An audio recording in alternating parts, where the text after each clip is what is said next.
Hi, this is Attorney Walter Rudolph Hnot III. I'm with Disability Resolution PA. Let's go ahead and take a moment and go over the first video that we're going to be doing of this set on this wonderful Sunday. The first video is, what are the top 5 ways to use disability benefits once you receive them?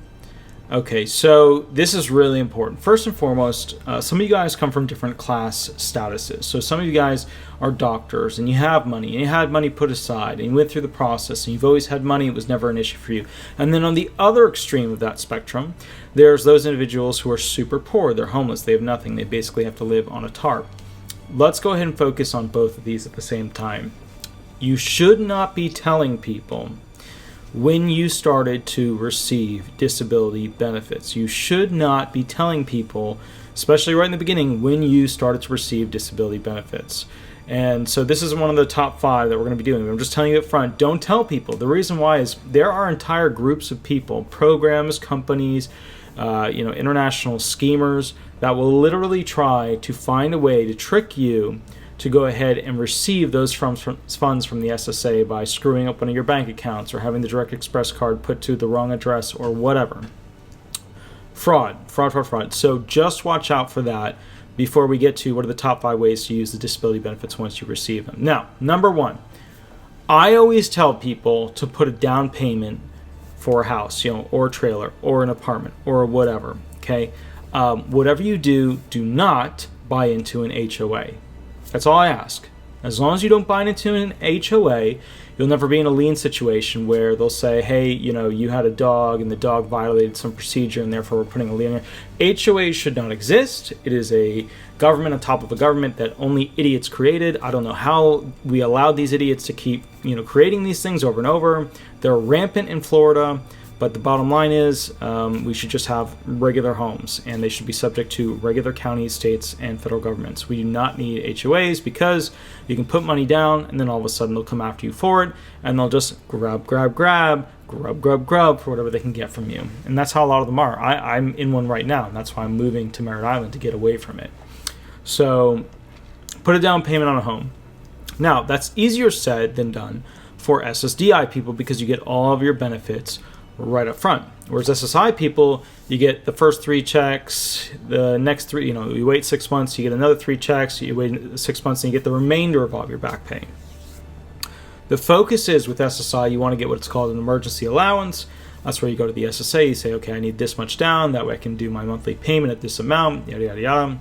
And then they'll do an emergency allowance and release of funds to get you on track. Okay? All right, good. So we're doing pretty well here. First one is put a down payment on a home somewhere.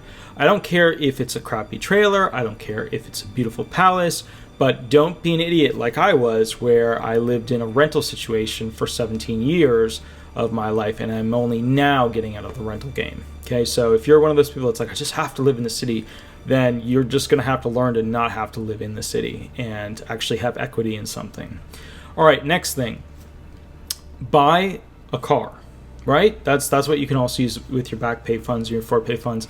Buy a car. Buy a reliable, very uncool car. What do I drive? I drive a Prius. I have other vehicles. I got a 1959 Chevy truck that I'm using for the firm to basically do advertisements with banners on the back and sides because, if you look out at a zillion supercars, the one you're going to focus on the most is the 1959 Chevy truck because it's gorgeous. And it's also taller than them. Buy a car. When I say car, I mean buy a Prius. Buy a Prius with less than 100,000 miles on it. And, have somebody check it out. Have them do their 100-point inspection. Have them test the lithium batteries. Have them do all that stuff, okay?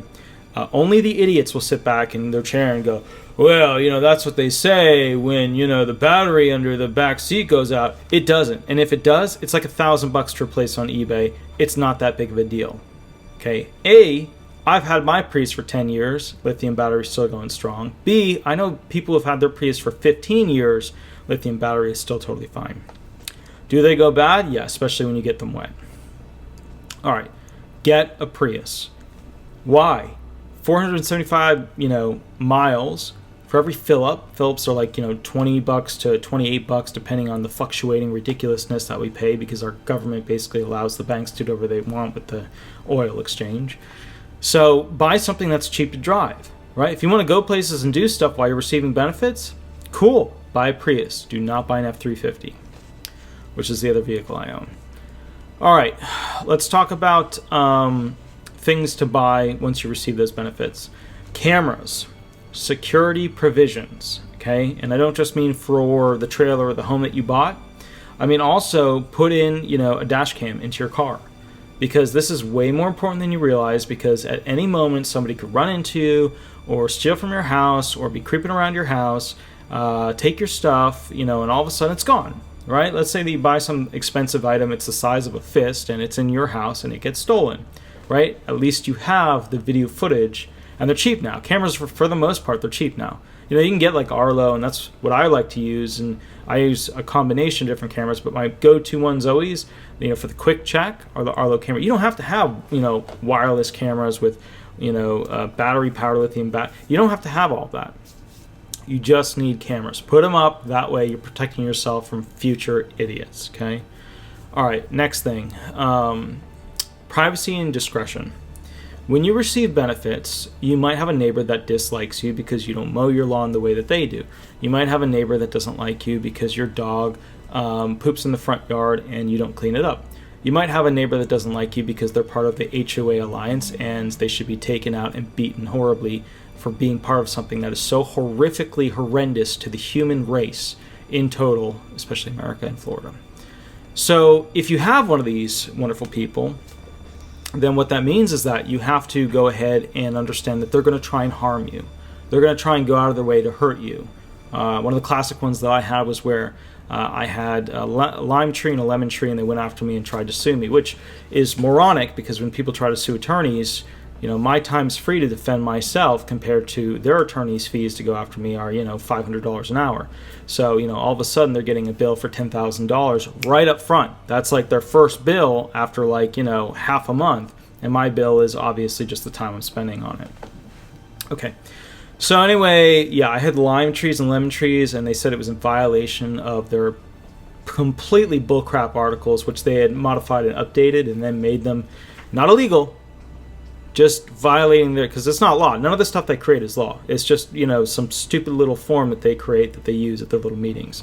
And they were afraid that somebody was going to eat the lemons or the limes and thereafter die. And there was a kid that was actually stealing lemons and limes, and their family got kicked out because the the adults that lived there too were also stealing. And one of them got caught smoking on my back porch one time, hence the cameras. But my point is, privacy. You want to go ahead and have some sort of fence. You want to go ahead and have some sort of measure on your windows to protect yourself from people who might try to get you, doing some functional task on a good day, and then they take that picture and for the rest of the time they submit it to the SSA, and then you're that person, right? You're that person who is now officially capable of riding a bicycle when they said they couldn't before, or capable of getting in and out of a truck like an F-350 when they said they couldn't before. And then you go through a CDR and you lose your benefits and you go through all this harangue and it becomes this ridiculous situation. So just don't be an idiot. Make sure you have privacy in place, okay? Make sure you have privacy in place. All right, so we did the home thing. We did the Prius thing. We did the cameras thing. We did the fence thing. Now what I'd like to talk about is basically financial future. There are really stupid, simple apps out there. Let's see, what are they called? What's the one that I like to use? The one I like to use is Mint. I think it's really incredible. There's a lot of stupid, simple apps out there. They're pretty much all free at this point. They used to not be, but now they're all free because they got all purchased up by the mega companies, and the mega companies made them free, and then they shoved their products at you like always. So these products that help you financially review what you do with your money are super important. And my point to you is that you probably don't need an accountant for a lot of the basic things that are happening in your life, like what you spend food money on, what you spend car money on, what you spend, other transportation or utility or whatever money on. You probably don't need an accountant for that. But what's great with these programs is a lot of them will help separate it so you can see exactly how you're spending your money, what's going on. so that you can kind of be like, okay, look, do I need the Ultra Edition Netflix and Amazon and, Fire Stick? Do I need all these things, or do I just need this one? And then next month I can go with this one. And then, you kind of get to financially organize yourself for a better system or a better future. Remember, the whole game in America, the home of the Whopper, is to be able to invest into things that give you consistent monthly payments, so that ultimately you are not the one that's working to pay for something, but people are working to pay you. And that's a great thing. I haven't learned how to do that yet, but I'm starting to get better at it. So with that said, my point to you is, make sure you have a place. Make sure you have transportation that is reasonable, even if it's uncool. You're not going to pick up, beautiful women and handsome guys in a Prius. Trust me, I know. But I assure you, you're going to get to wherever you need to be. And the repair costs, frankly, are not that expensive because there's so many Priuses out there at this point. Lock it up, and cameras. Make sure you got lots of locks on your doors. You got cameras up. If you want to buy a bunch of locks, buy them on eBay. They're super cheap. Okay. Next thing, buy stainless steel. Don't, you know what I mean? Like 4 years later in Florida, it's all right. Just buy stainless steel. 316 stainless steel. That's what you want. Or 316L, but I doubt they make it for a lot of that stuff. All right, so let's talk about that. Then we talked about the privacy thing with the wall and everything, and then we talked about our last topic, which is using programs to make you smarter about what you're doing on a daily basis. It's important to realize that you don't get much through SSI, right? You might be getting a heck of a lot more through SSDI. So if you got $1,600 a month with SSDI versus $771 a month with SSI, I get it. There's not much money to go around. You're barely making ends meet. For those people, the 99.999%, I just want to pose a few things to you. And you can say, no, that's not how it is for me. Cool, awesome. Then you're great, and I love you, and you're doing an amazing job. Or maybe this is true for you, and that you just need to work on it. First off, your drug dealer that sells you pot, meth, cocaine, crack, whatever, is not really your friend, and you're not their friend. And it's an expense that you really should not be using, because at some point the government is going to go ahead and cut you guys off, because they're going to start testing you to be able to receive benefits. So if you're doing an illegal activity like utilizing drugs, you'll probably at some point have to be drug tested randomly throughout the process of receiving disability benefits to make sure you're not violating that stuff. So don't use them. And I get that it might be cheaper, or it might be easier to get, or they drop it off, it's like Grubhub, but for illegal drugs. I get that, but at the same time, I really don't want to have to deal with basically the constant situation of people getting benefits, usually on SSI, and then using those benefits for the purposes of illegal drugs. And all you're doing is empowering these drug dealers, which aren't great things to begin with. They're highly undereducated. They have no money to begin with. The car they're riding around they borrowed from somebody, and they gave them drugs as a trade-off, and then they always get caught because they keep it too long. My point is, that's an issue. Next thing for SSI claimants, do not lend money to anybody. You don't have enough money to lend to anybody. So if you're lending money to somebody, guess what? You lose it, then you're an idiot, because you knew right up front that you were probably lending it to the type of individual who's going to screw you over because they didn't have money to begin with, because they're borrowing from somebody who doesn't even have enough money to lend money. You're not a bank. Banks have billions and trillions of dollars. You're getting $771 a month at max. Okay. Another thing is that when it comes to receiving SSI benefits, make sure that your contract agreements have some sort of system put in place that allows you to go ahead and limit how many times that they can raise your rent, per 6 months, per 12 months, per 24 months, per 36 months, whatever. Because ultimately you're just going to get stuck in a situation where, and let's call it like it is, you can't afford the place you just put a bunch of money into to fix up, like a trailer in a trailer park, to be able to live. If you're in a trailer park and your rent is going to likely go up, then guess what? You're not putting a lot of money into that trailer, right? You're purely there to figure out what your next sleeping point is going to be, all right? My name is Attorney Walter Rudolph Hnot III. I'm with Disability Resolution PA. We just answered what are the top 5 ways to use the disability benefits once you receive them. I hope you absolutely have a wonderful day. If you want a free consultation, most up-to-date information, or a custom video made about a particular topic, that's fine. Shoot me an email or give me a call, and we will go from there. Thanks so much. Bye-bye.